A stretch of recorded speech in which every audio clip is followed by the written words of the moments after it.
Thanks, Zach. Well, Austin Master Services, the company accused of storing illegal amounts of radioactive and fracking waste in Martins Ferry, will be in court next week. We've been going through dozens and dozens of pages of court documents, and now we're breaking down the details of what exactly went on behind closed doors at that facility. Radioactive liquids and sludge, harmful contaminants, worsened conditions.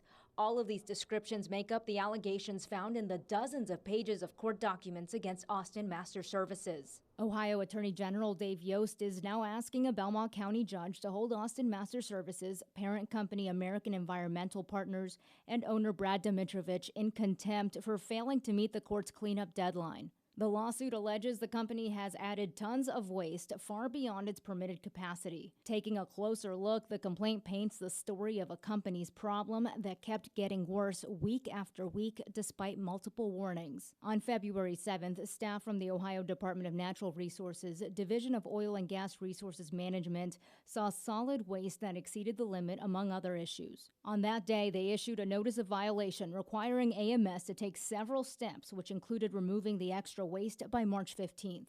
On March 15th, division staff came back and said they saw the situation was even worse. The complaint says free liquid and sludge were also observed on the floor of the facility. They issued a second notice of violation, this time requiring AMS to immediately take action to clean up. That same day, the complaint says AMS terminated most, if not all, of its staff. The lawsuit says AMS and parent company American Environmental Partners have their registered office on Town Center Boulevard in Canonsburg, Pennsylvania.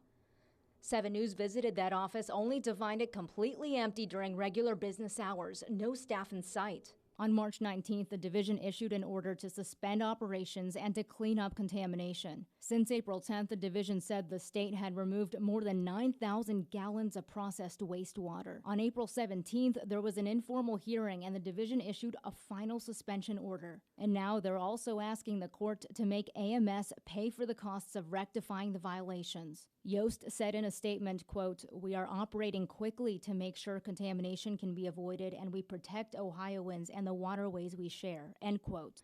But experts, including science journalist Justin Noble, say the employees were likely affected. It was splashing up on them. They were getting soaked in it. Their clothes were getting covered in this sludge. We were later able to get some of that sludge tested and learned that it's wildly radioactive. Noble says a worker's cleaned boots still tested 7 times higher than the legal limit for radiation. And now, as the company goes to court, a judge will decide if they will side with the state's accusations. The hearing is set for Monday in the Belmont County Common Pleas Court, so stay with 7 News for complete coverage on those developments.